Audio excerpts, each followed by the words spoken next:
Hi everyone, welcome to another video for Lauren Heisey Consulting. I am so excited to be here to be sharing the power of mean and median. So unlocking the power of mean and median in Lean Six Sigma. I think it's very important to show a real world example that I experienced. This is a while ago. But it's very important when you are looking at your data, making sure you understand the type of data that you have. Is it continuous? Is it discrete? But even more important, if your data is continuous, is it normal or non-normal data? So let's talk about a project that I worked on. This is a very high profile project. The business problem goal with that is the business problem that it was an international product and service. It was a product and a service together were underperforming compared to the competitors. So meaning that we were losing customers and revenue and we had rising cost.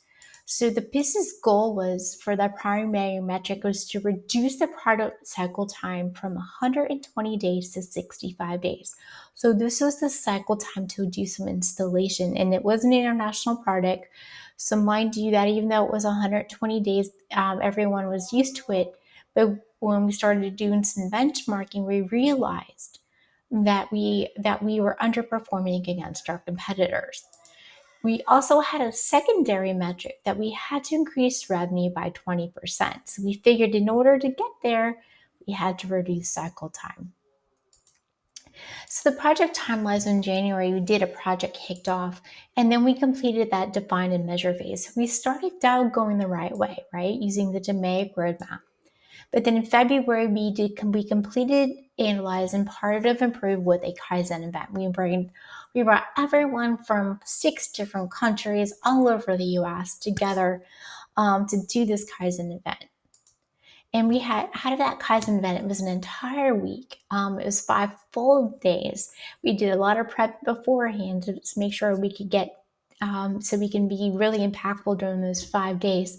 We came up with 30 improvement ideas to become part of the project action plan.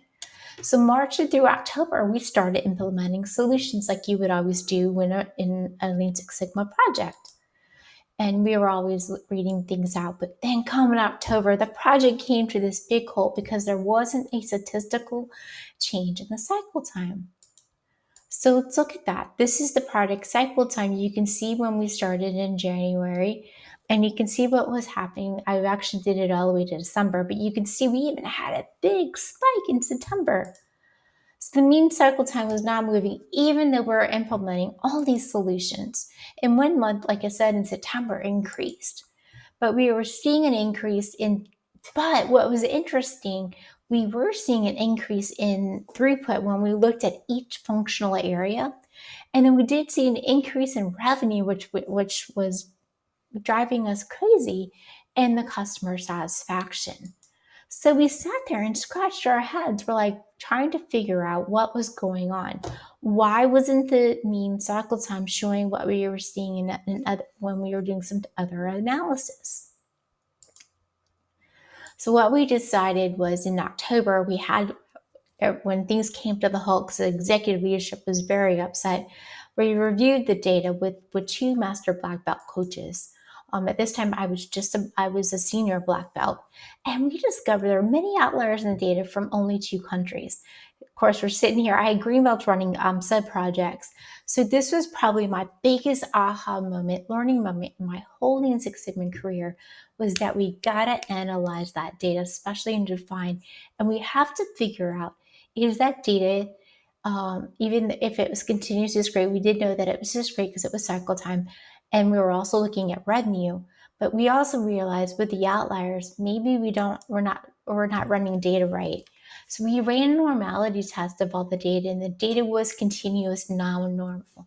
So we figured out we needed to use the median versus the mean. And so in the month of November, we created all the data graphs with both mean and median, and we educated executive leadership on the data types. This, I think, was the biggest thing we had to share, because a lot of times when executive leadership is just looking at data, they're looking at mean or count. They're not looking at the mean or the median.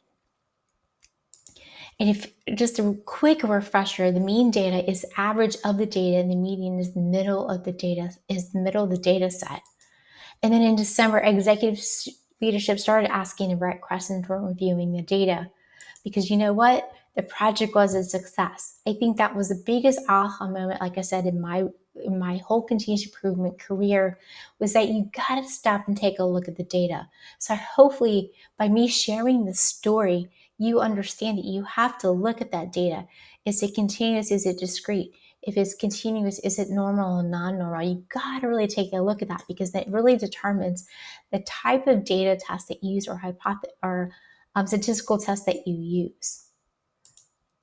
And look at this aha moment here. As you can see, as we started implementing solutions, so even though we're doing a Kaizen event, if you went back to the timeline, we were starting to do, even though we did a Kaizen event, we started doing, in March, we started just do it, what we call just do it now, little things, just start making improvements, because we were hoping to see a bigger improvement.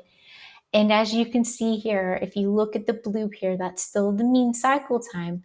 It did not change at all. But then when we started taking a look at the median cycle time, because there were a lot of outliers, you can see we got that cycle time down from 120 days down to 65 days.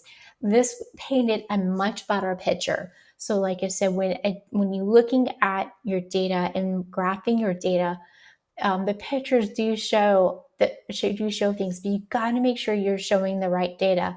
And if you are using the mean versus the median, you really need to show. It might be a good way. This might be a good way to show your executive leadership or your sponsor, or even just your leadership, the difference in helping them to understand what's the difference in the mean and the median, and why you would use it.